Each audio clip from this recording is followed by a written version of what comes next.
There, I'm Clifford Bates, and welcome once again to reading Aristotle's Nicomachean Ethics. Today, we're turning to chapter 8 of Book 2. This is the penultimate chapter of Book 2, which was continuing the introduction to the virtues, right? The discussion of the virtue. In the previous chapter, he kind of summed up the kind of outline, and now he's going to, now it kind of gave us the outline and then hints at two other things, which he doesn't really go into any further in the outline because they can't be addressed simply.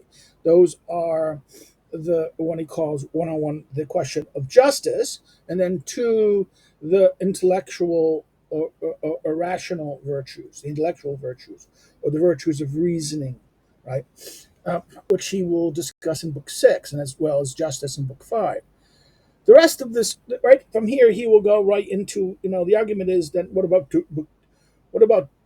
book 3 and 4, right? This will be the extended examination of the virtues and more details of the virtues he's dealt with in that sense, in the outline above, right? The fold. So let's continue now in book 8, chapter 8 of here.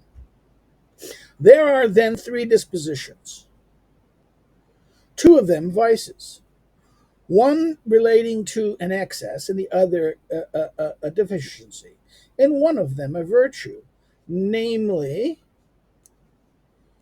the mean, right? So that's the whole point. He repeats his whole claim about the question here about what virtue, the connection. There's these characteristics, the question of characteristics. There's going to be three. Let's go back to this point. There's going to be here. He's going to say, in these dispositions. Again, remember a passion, capacity, and characteristic. The characteristic is a disposition in this sense, and he said there's going to be three in any kind of aspect of this thing, and regarding one of these emotions, right? These things, these emotions.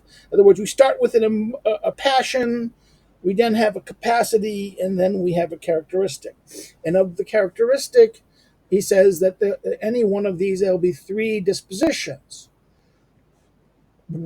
Two vices. One is the vices is either excess or deficiency, and the virtuous one is the mean, right?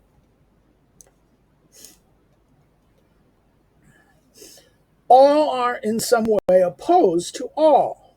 It says all are in some way opposed to all. The extremes are contrary both to the middle disposition and to each other, while the middle distribution is contrary to the extremes. This is interesting. All is opposed to all. The extremes are not in alliance; they're opposed to each other in that sense. As the mean is opposed to both, right? So, okay, this is a very interesting point here. While the middle composition is contrary to the extremes.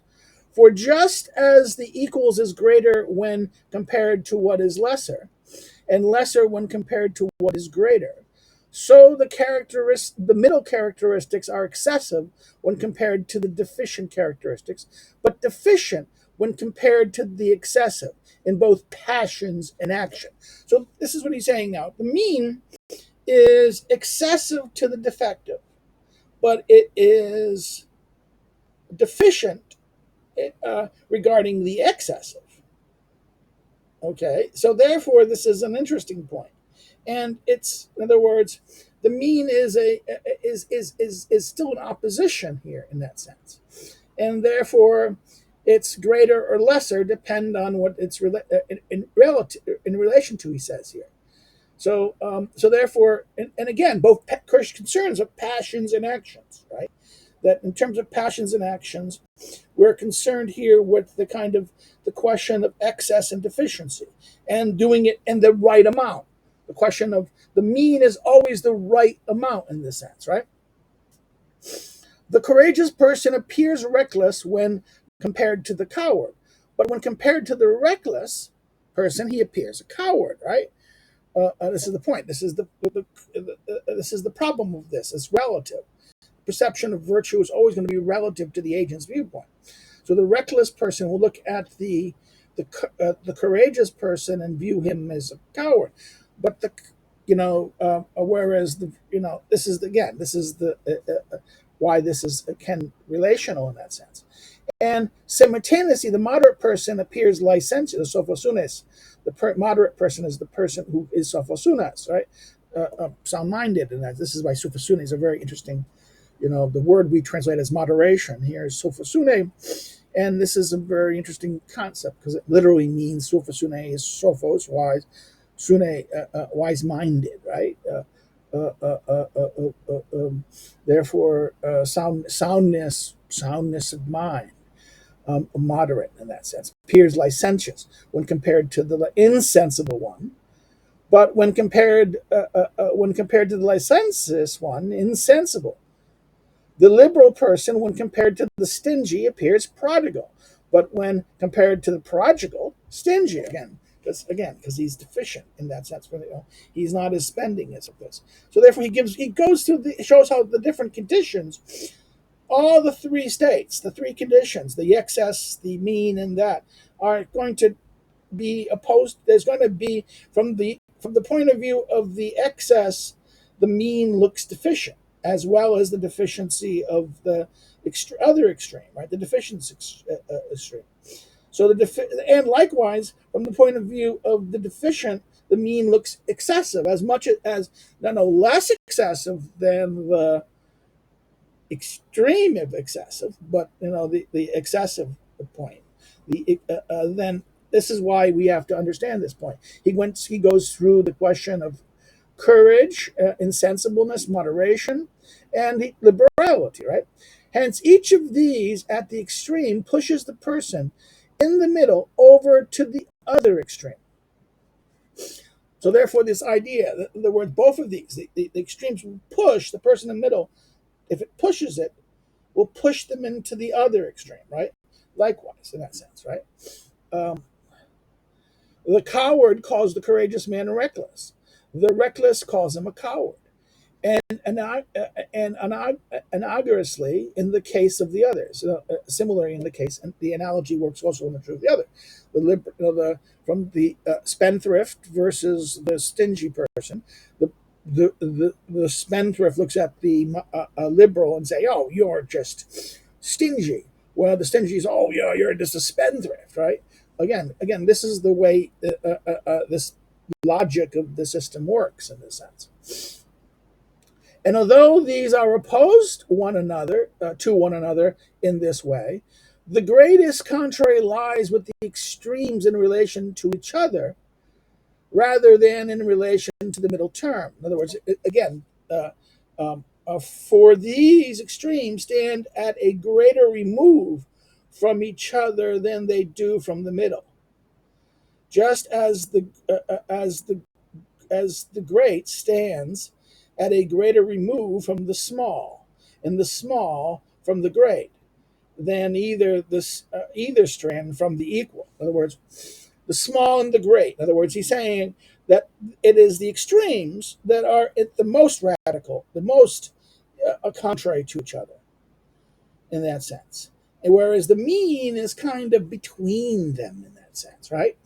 And therefore, he's saying, at this sense, this is why he uses this line, that he compares the small and the great, right? The great looks like this. They are greater. These things are a greater remove from each other than the middle. In other words, the middle term is closer to both than these are to each other in that sense, right? And hence, and just as the great stands as a greater remove from the small, and the small from the great, then either stands from the equal. Further, there appears to be a certain similarity of some extremes to the middle term, as recklessness has some similarity to courage, and prodigality to liberality. But the extremes have the greatest similarity to one another. So, in other words, he says some of the means have a similarity to some extremes. In other words, there appears to be a certain similarity between some extremes to the middle term. example is the reckless person the reckless person is not in other words, he's not succumbing to fear. He's just he doesn't give fear its legitimate due, right? That's the point. Um, and the same thing with the spending person, right? The prodigal is not stingy, but he's being unwise regarding his liberality in that sense, his use of the resources. Things at the greatest remove from one another are defined as contraries, with the result that the more they are removed from one another, the more they are contraries to one another. It's an important thing. This paraphrase gives kind of summary logic. Things that are greatest removed from one another are defined as contraries. So here is very interesting. In other words, it's not the contraries are not in them. The contraries in themselves, taken on themselves, are not. You don't find the right act. The right. It's between. It is kind of a middle state. The right thing, the just or the correct, is not found in the extremes, which are contrary, but rather a middle term which possesses that intersects both. So that's an interesting that the greater remove from the others are defined as contraries, with the result that the more they're removed from one another, the more they are contrary to another. Right? This is that logic. But then the virtuous or the correct action is kind of like not found in the extremes or these points that are contrary. And that we think about this also in terms of I mean, this would be very interesting because if we could take this, what he says here, to what he will say about the nature of political rule and the regimes. Um, what he will then apply, if you apply this same logic to the regime, that you don't take the principle of democracy and apply it. If you apply equality versus um, uh, merit. If you take equality and merit, these seems to be extremes to each other, right? Equality, we're all same, we should be the same, and that no, we're different. Or inequality, inequality, right? Merit leads to an inequality. Equality leads to denial of difference, right? And that merit, and therefore denial that one deserves something more than the other. So this is the point that Aristotle seems in politics wants us to move towards to recognize. This is something I kind of in Facebook recently. I've gotten into a fight with some people, what I call the Randians, or the kind of I call it the Ayn Rand school of philosophy. That's variable. Some scholars out there who kind of constantly moan about collectivism, right? If you follow social media, you'll find certain voices on the right will endlessly banana social justice collectivism. Well, I mean, I don't like social justice radicals either, but the problem is not a collectivism because it's that there's kind of a false dichotomy between the individualism and collectivism. That we have to understand that it's not an either or here, rather it is kind of both in that sense. That human beings are both individuals but also collective beings. Therefore an extreme of collectivism is bad, but no collectivism. In other words, collectivism and individualism seem to be opposites, right? Pale opposites. And that therefore this idea is we're one or the other, where in many ways what this is that we're found at like Aristotelian middle term, that we're found here in the middle, that the human is not mere individual, but he is no longer not total collective. Whereas, again, this is this point here, and I think Aristotle offers us a way to think about this in many ways. In some cases, it is let's return to the text at 109a, right? In some cases, it is the deficiency that is more opposed to a given middle term. In some cases, it is the excess, right? So some things some of these cases, the thing that's more opposed is going to be either the deficiency or the excess. He says, for example, it is not recklessness which is an excess, but rather cowardice, which is a deficiency that is more opposed to courage. Then again, so therefore, the example of courage, it's not recklessness that's really opposed to courage, it's cowardliness. In other words, that cowardice is the most deficient, is the deficient that is the most opposed. And in fact, this repeats what he says, that sometimes a deficiency or excess may have something in common with the middle term, right? That there's something in common with it. And then again, it is not insensibility, which is a deficiency, but rather licentiousness and excess that is more opposed to moderation or sophosune. This problem occurs two causes. One being the result of the thing itself, right? So therefore, the thing itself, the question here is either the question of how to react to fear, right? How do you react to fear for the question, the first one, and the second one, how do you react to passion? So it's in other words, in this case, passion, fear, and passion, right, and desire, right.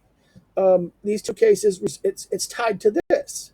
In other words, one being the result of the thing itself, by dint of the one's extreme being closer and more similar to the middle. So in other words, the other extreme is closer and more similar to the middle term. We set not this extreme, but rather its contrary in greater opposition to the middle term. In other words, the extreme, a further extreme in that sense. For example, since recklessness seems more similar and closer to courage, but cowardice less similar, we posit cowardice as being in greater opposition to the middle term than recklessness. Semicolon. The things at a greater remove from the middle term seem to be more contrary to it. So this point, in other words, the thing that is the greater remove from the middle term is the thing that is more contrary. So this is the very interesting in these two examples he gave: the insensibility and it's not insensibility but licentiousness, right? Insensibleness is a defect, but licentiousness is more dangerous. Now, again, this is the example. One is that the lack of it is the problem, and the other one is the excess of it is the problem, right? To the middle term. That's why he picks these two in that sense. This then is one cause. So therefore, the first cause, as he says, it is the nature of the thing, right? It is the nature of the thing. The first cause is that one being the result of the thing itself, the nature of the thing, and that this is the middle term is going to be closer to either the excess or the defect. That, in other words, or it's going to be opposed to it, more opposed to it. This is going to be the middle term is going to be more opposed to this than the other side is going to be opposed to this. Okay, so he goes, what results? In other words, first cause, what results from the thing itself. Okay, so let's go here, and he goes, the other cause results from us ourselves. So the first thing is the thing itself. The second issue, the other cause of this issue is that it's us, the people, the actor. For these things to which we somehow more naturally incline appear to be a greater degree contrary to the middle term. So, in other words, the thing that we ourselves are inclined towards appear greater degree contrary to the middle term. For example, we ourselves are naturally more inclined towards pleasure. Hence, we have a greater propensity towards licentiousness than orderliness. We say then that those things towards which our tendency is greater are to a greater degree contraries of the mean, and on this account, licentiousness, which is an excess, is more contrary to moderation, sophosune, than is insensibility. So therefore, because we have an inclination towards it, right, we are somehow more driven to it, passion. An example of this, and he could have also given the question for the other one, fear, right? He gives here the question here, licentiousness, right? He also could have addressed the courageous, that where some of us are inclined to succumb to fear more than those other people, and because of this, again, this is or less succumb to fear in that sense. This is the way that there is a propensity of this. This is this inclined appear to be a greater degree contrary to the middle term. In other words, the middle term is courage, so we have lack of this, right? We lack, we succumb to fear more, right? And those who are simply enjoy pleasures will simply incline towards licentiousness more, right? Um, and I think this is a good answer. And this is where we stop. This is where chapter 8 stops. So if you have any questions or comments, please put them on. Any comments or questions on this, what he's just raised here in this chapter, please put them below. I will respond to them when I see them. If you have any issues, or you want further explanation, or you think I didn't cover it well enough, you can ask me, and I will respond when I see your question. If you like the chat, if you like what we've done here, like the video, hit the like button. Please hit the like again. Hit the like button. It helps with the metrics here. The more people like it, the more people we maybe get some general viewers of this, and it's easier to find. In other words, you can do is share it on social media, share it with your friends, get some attention. So if you've not subscribed to this channel, please consider subscribe, and encourage your friends who you think, friends or people you know that might be interested in this. Maybe you're a teacher, maybe you're a student, and you know some other people studying the same question. Bring it to their attention, encourage them to watch the video, maybe even subscribe, so that they get notifications. Because remember, subscription helps build the channel, but also you get notifications of new videos.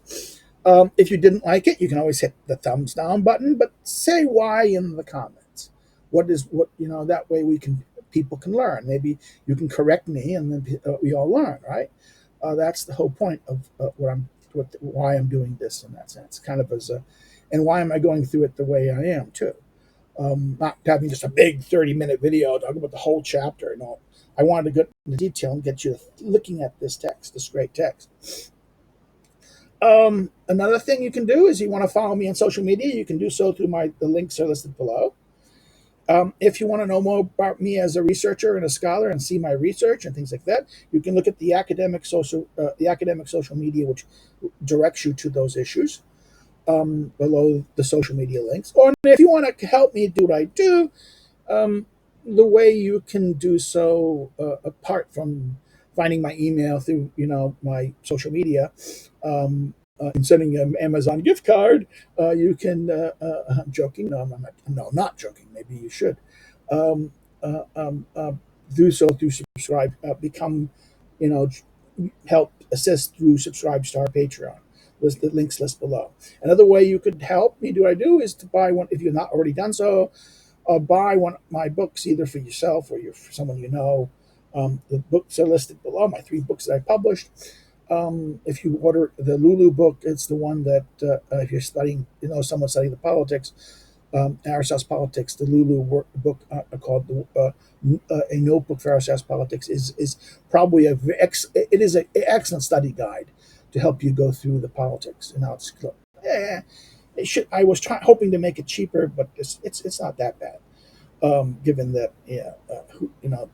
I joke about this with somebody. I'm talking about again a video about it when I talked about the video. The publisher wanted had 2 real academic publishers wanting it. Both were going to charge people hundreds of dollars for it. And I said, no, I want to do it cheaper. But the problem with even doing it the way I did it through Lulu was that the inflation has hit.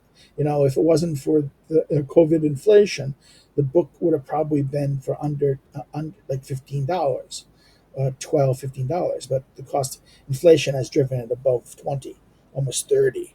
And I'm afraid it may even go to 30 soon. So it's like 28, 27. So that's where you can help. Well, that's it.